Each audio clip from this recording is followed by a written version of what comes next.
animals up here. Let's go, Em.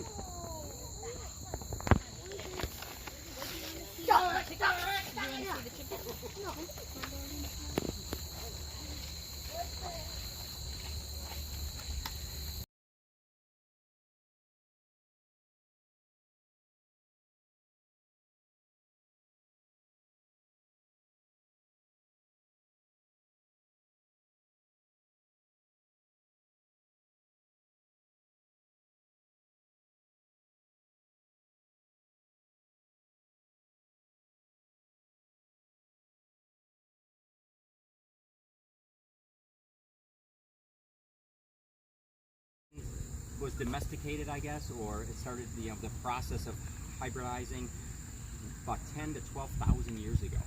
And the plant that original plant comes from, it's called teosinte, and that was grown a natural, native plant to Mexico, Guatemala, Central America.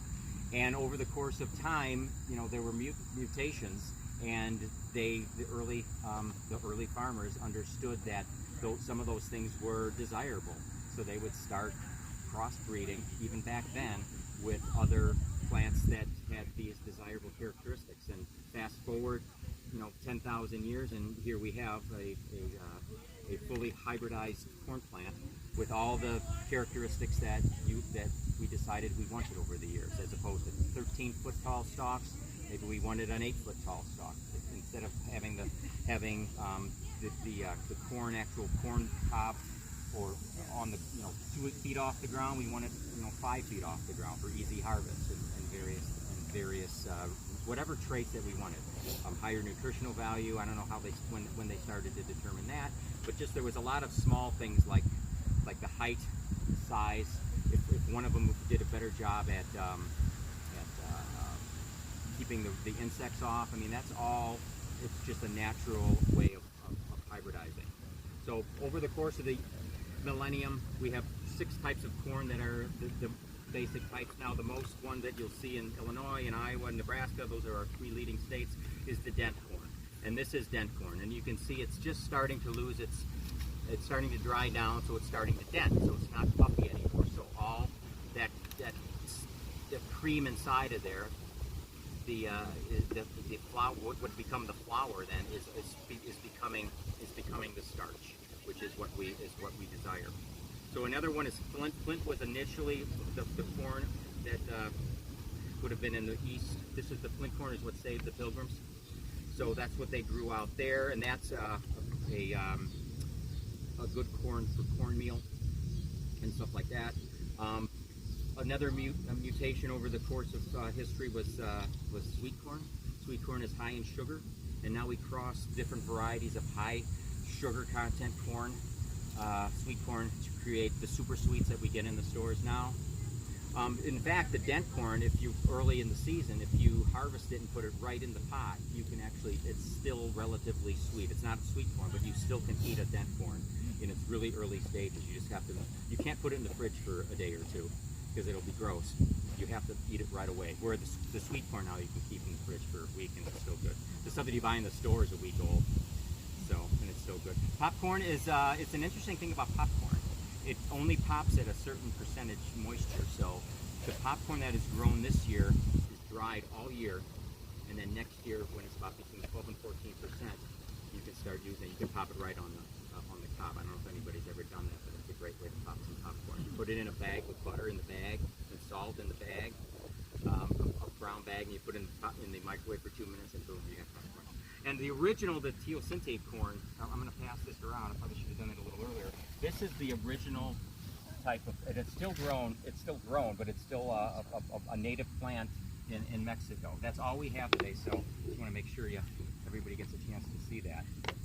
So from 1860s until about 1860s is when they started keeping records of bushels per acre for corn. It was about 26 bushels an acre for corn in the United States. That's all that 1 acre could produce. And then when hybridization started in the 30s, it went from 1934, for instance, 26 bushels per acre till 2018, which was 176 bushels per acre. So all that hybridization, not the GMO issue, that's a completely separate issue, but just crossbreeding traits and hybridizing that corn created that 26 average to now 176 average bushels per acre. Behind you is about 3/4 of an acre, and we can get this, it's 45 inches apart there, that's so the horses can get in there and cultivate it, even though it doesn't look like the horses went in there and cultivate it. It's pretty weedy.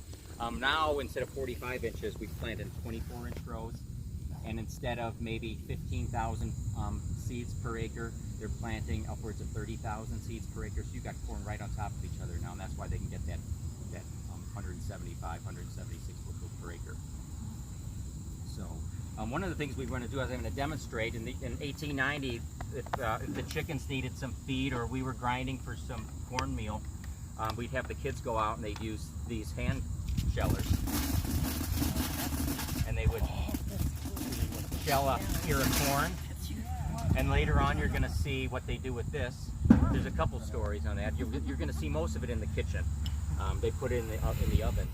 But then we come over here, and the person running the stove, they wanted some cornbread later that day, and we decided too, it's like if you crank this down as much as it goes, it's a little hard to crank, but you get a nice cornmeal out of this. So that's kind of how that works. So, did anybody have any questions about the corn? Because I've got a bunch of stuff I could talk about. I don't want to take too much time. Was there any specific questions? Nothing? How about if somebody want to try and shell some corn? Sure. Anybody? All right, come on up. How much of the corn? Your camera. How much of the corn that we produce here is for feed, for cattle, and for human consumption? Sure. Everything that's produced here for corn stays here. Stays here. So what we do is we'll harvest it in about a month when it's drier. We'll put it in the corn crib to dry all the way through the winter. Right. And then we'll start shelling it either by hand or with our 1890s crank sheller. Okay. And then that will feed, along with the oats that have grown here, that'll feed the cows, that'll feed the sheep, and occasionally well, the chickens as well, and occasionally the pigs will get some. The horses don't get corn; they'll get the oats right. that we grow here. Okay. And then, yes. What's the difference? I've heard the people say you can't feed corn. It's not edible for people. Well, dent corn, which is like the feed corn, or field corn. Okay. There is flour. So about 14% of the dent corn that's grown in the United States is actually for food consumption. Okay. Either corn chips and stuff like that. I think it's like 20 or 25% goes for animal feed. As much as 33% will go to ethanol. And if you do the math, that leaves about 20%, and that we export. Does it not taste good though if you tried to feed corn? Well, I mean, what you could do is, like I mentioned earlier, if you can get it very young, you can eat it like you would sweet corn. But after this, it's really hard. There's an exo shell around it that's very tough to get into the starches, and then okay. there's not much flavor to it. Okay. This is the type of corn, the dent corn, is the further you process it, the more sweeteners you get. So you get a sucrose, and then you get a high fructose corn syrup, and then you get you keep processing and you get a different type of sugar. You could eat it. It just doesn't taste very good. It doesn't taste very good. No. Desirable. But the flint corn is the one you could make. This would make a really nice cornmeal. Even though the dent is okay. How does an ear of corn go from that to eventually to the kernels and popcorn like that? To something like this, the dent, or popcorn is a completely different type of corn. Okay. So this what you're looking at here is dent corn. This is what you're going to find if you leave the metro area and drive anywhere in Illinois, Iowa, Nebraska. Dent corn is what you're going to see. 99% of it. Is there anywhere in the Midwest where you'd see a field of popcorn growing then? You could. I mean, popcorn is so if this is 8 feet tall, right? Popcorn is going to be considerably smaller. Okay. It's only about this tall, and sweet corn is not much bigger. So sometimes you see along the roadside when you see this big cornfield and you see maybe 6 rows of this other shorter variety, that's usually the farmer's sweet corn. So. Okay.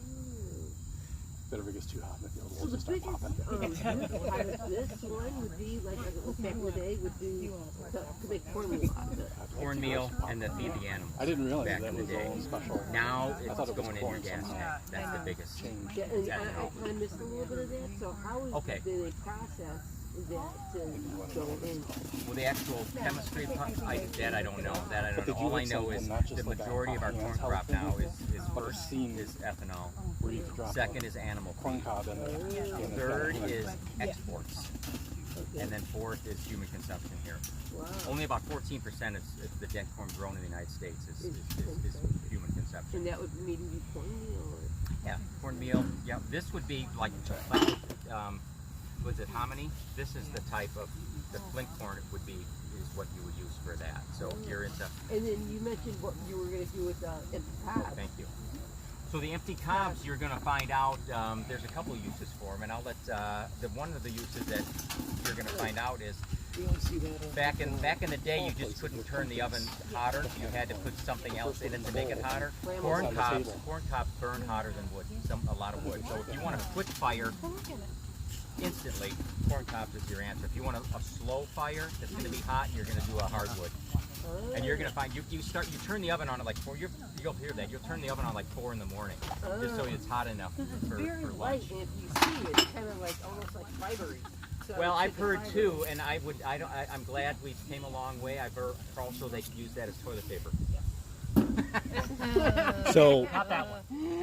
Not that the particular. pollen, it's on the top, Yeah. So yeah, this is the male portion of the plant. and it will pollinate, This one plant could pollinate, a 5 square foot or 5. and they pollinate each other, right? They do.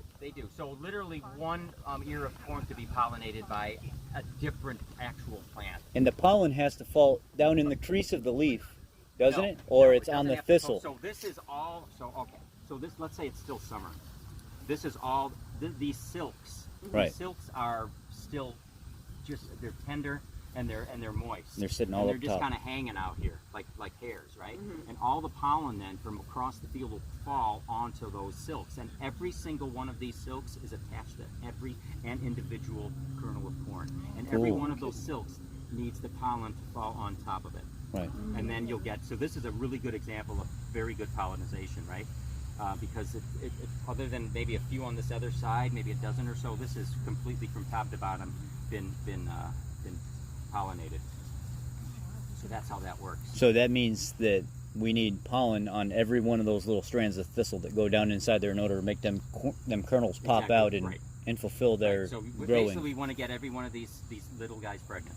Right. And the way you do that is you get the male version up here of the pollen falls down on here on the silks, and then it just sits on the silks, and then that pollinates. So for the There's an interesting. You've heard of the GMOs and how it's hard to grow open pollinated corn in the GMO world. We talked about traits and cross pollination. There's a hybrid coming out that's a non-GMO hybrid. It's an organic corn that this process happens faster than the GMO corn in the farmer next door.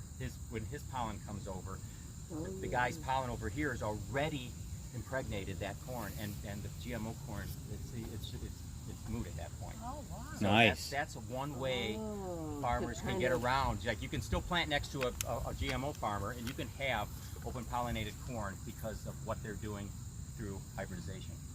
So there's Last question, guys. Is harmony just kernel and field corn that's been soaked in water?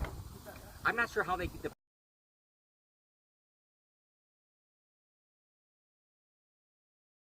the 1890s when they would have used it. By the time that we got to the farm in the 1980s, we weren't using this as an orchard anymore. And the one that I knew was going to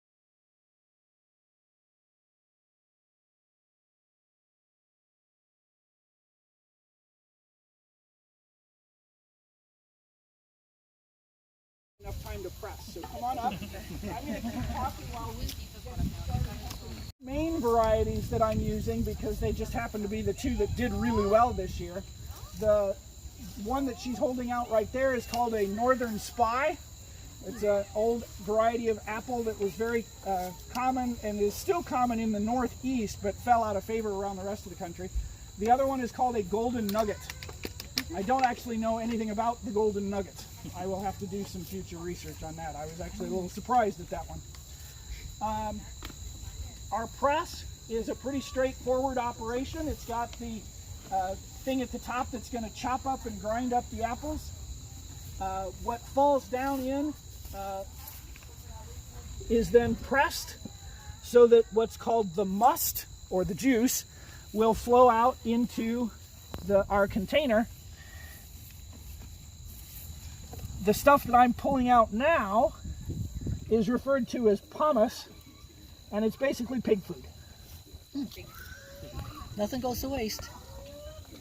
All right, so I'm going to pull this out. No, I'm just. Oh, there's no Oh, bottom. that's what he was hanging around for.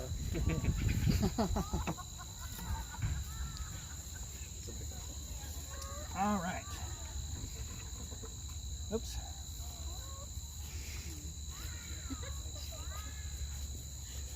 Who's that going to go to?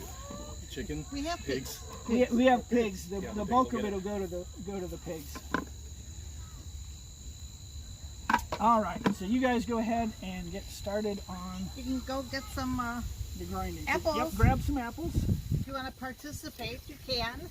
Grab some apples and Please somebody do. can, some strong person can turn this. On this? And we're going to counterclockwise. Now wait, do you have a cloth in there enough for you? Yeah. Yeah. Okay. Well, I can add another one in there if I need to. Okay. Bring apples. Do the bees think Okay. it's like a source of And pollen? throw Is these that in why they here. all kind of Okay. occur around the It's apple a juice? source of sweet, and those aren't bees, those are wasps. The bees may arrive here in a little bit as well. They're attracted by the sweet. Hey, Dan's our muscle man. So researchers, Anyone want to do it? the oldest identified apples grew wild in Central Asia and Western China millions of years ago. The apple tree is believed to be humanity's first cultivated tree. In the area around Turkey, Okay, spin it they the other way started to clean actually it over. intentionally growing them. Okay, now go back. There you go. And people have been improving the fruit through selection over millennia. Researchers studied the genetics of the Golden Delicious apple in 2010 and found it carries over 57,000 genes. It's not easy.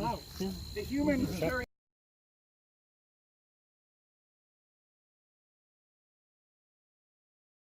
Like our modern day juice. Going to go down, or is it? You know, like, right. This is pressing. okay. So pressing is different than juicing. So this would be considered like cold pressing. No chemicals, no nothing. I mean, this There's is just. no chemicals, No, what no I'm saying is nothing. this just raw cold pressing is what this would be considered. Wait, let's get the thing. Wait. Wait, I want to move And you this. do this, the apples here are most conducive to the cider. We have cider apples. We have dessert apples. We have actually a pretty good cross section of the types of apples. Okay. It's See, you can see good, it's coming already. good Yeah. cider is going See to be that. a mix of apples. Okay. If you use only cider apples, it's the cider's okay, but it's not gonna. There's not gonna be any real sweet flavors to it. By mixing in some dessert apples, some eating apples, or some cooking apples, you can get a more interesting flavor. Okay, and so in order to have the alcohol cider, Okay. don't you just like let it Keep going. like kind of like Ferment. So once to ferment it. once you have the sweet cider, all you're gonna do is I'm far enough store. away, aren't I? You're gonna store the cider, bottle it, store it, and allow it to ferment on its own. okay. So- We're going to talk a little bit about herbs. So cool, dude.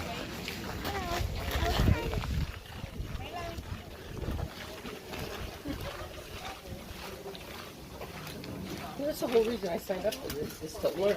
You know? Yeah, she surprised me with this. I didn't really have any idea. Yeah, maybe right there.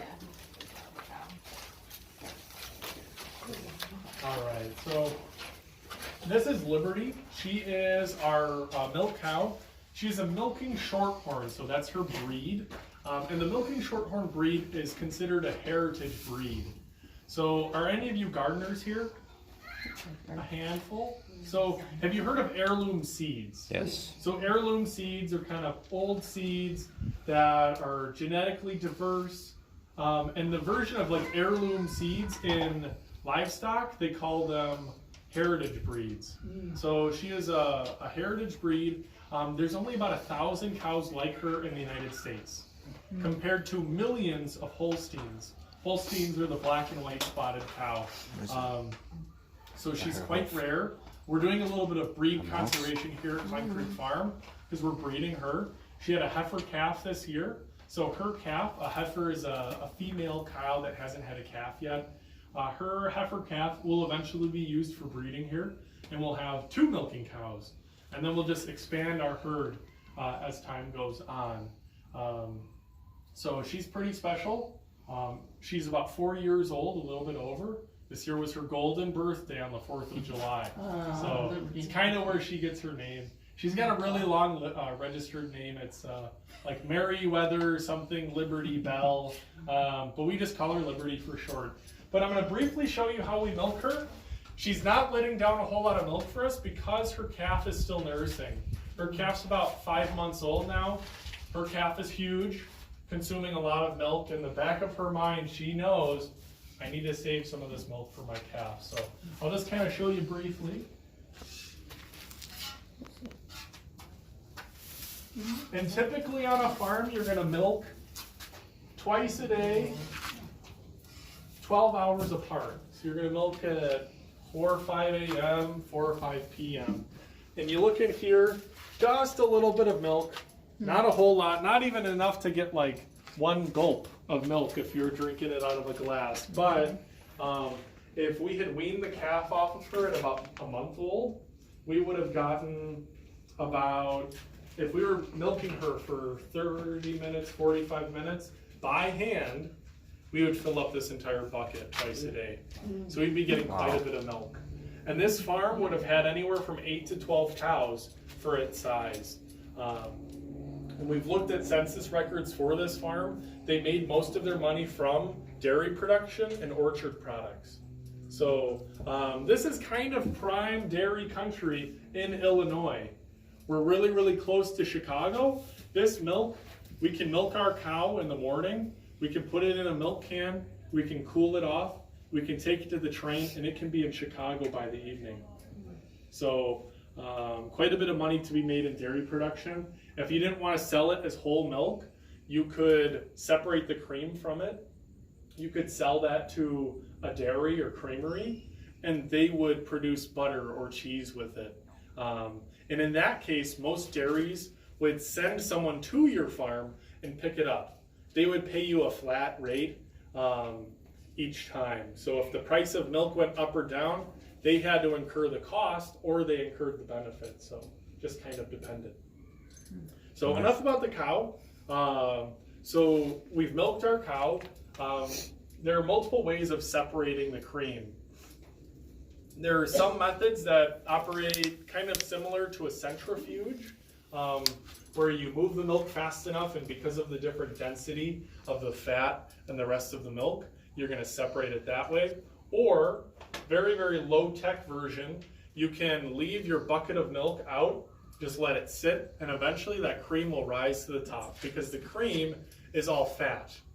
And fat will rise because most of milk is water. And then you're going to use a skimmer, and you're just going to skim that cream off the top of it. And that's where you get the term skim milk, because the fat has been skimmed off of it. So once you have the cream, you're going to, and you're making butter with it, we have 3 different churns that we have here. This first one is the most rudimentary of all of them. If you've seen any like late 16th, 17th, even 18th century art, and you see a butter churn in it, it's most likely this churn. This is called a dasher churn. It has this small paddle on the bottom. It's just waxed wood. And someone is just going to sit there and just move this up and down. It's great if you want to have a conversation with someone. It's not very good for any sort of economy, producing that much butter. You can produce butter for yourself, and that's about it. So people are very innovative, and they say there has to be a better way for us to produce butter. So then comes along this paddle churn, and you can come up and take a look. You can see the paddles that are inside here. And you're going to have someone cranking this by hand still, and that's what's going to move those paddles. You can fit a lot more cream in here, you can produce a lot more butter, but still, this is not the most efficient way that we can make butter. And by no means is this last churn that I'm going to show you still the most efficient way. You could make butter faster with your KitchenAid mixer at home than with this churn. But this is called a daisy churn. And all you do is crank it. So it's kind of like one of those hand mixers. If any of you have used one of those before, maybe Grandma and Grandpa used one. Very similar to that. So you put your cream in here. And what all of these churns are doing is, at first you kind of start off by making whipped cream. So you're making bubbles in your cream. And from making those bubbles, the fat molecules will be on the outside of that bubble. And when that bubble bursts, those molecules will stick together. And eventually, as the fat molecules, there's more and more of them, and they become larger and larger, they're going to bond with each other as well. And eventually, it just becomes butter. And it's like, some people ask, oh, when will I know that it's butter? When you know, you know. It's kind of like when you're in love with someone, but it's butter. So, but once all of your butter has come together, you're not done with the process. So you have to wash your butter. I know it sounds silly, but you have to do it, otherwise it's going to spoil. There's still lactose, which is the sugar that's found within milk and dairy products, still within this butter. So you have to put it in a bowl, and you have to smush it with paddles. And by doing that, you're going to be kind of rinsing out all of that, that sugar. And when you do that, you're not going to be really messing with the butter because it's fat. Fat and water don't mix. But you're getting rid of all of the sugar that's within there so that it can be shelf stable. Another product that you're left with after making butter is buttermilk. So after you've made your butter, the liquid that's left in here, other than the butter fat, you can use that for making biscuits, pancakes, waffles, anything. And then after you washed it, you have butter. Yes. And you don't lose your profits from that. If you ran out of ice or you didn't have a good harvest, you're still going to have cool water running through there, and you can close the lid and it's going to cool it down pretty quickly as well.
There's one more thing I forgot which animal.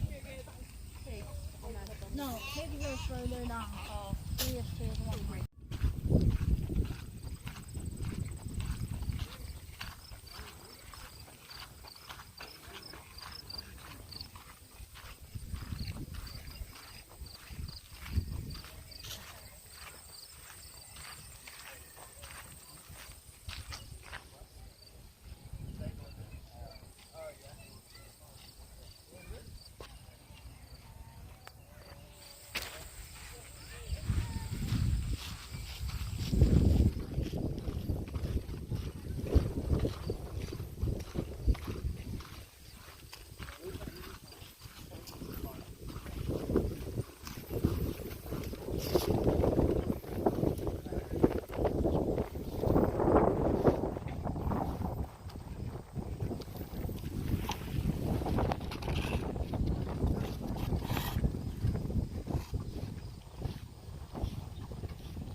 It's really nice. Honey and cheese, I think.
These guys are huge.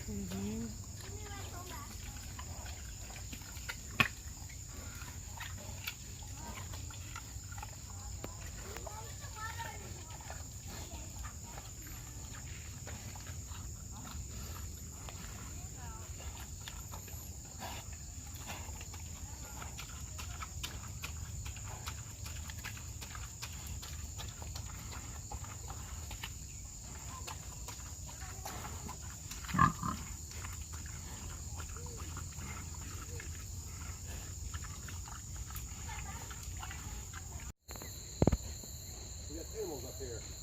Let's go, Em.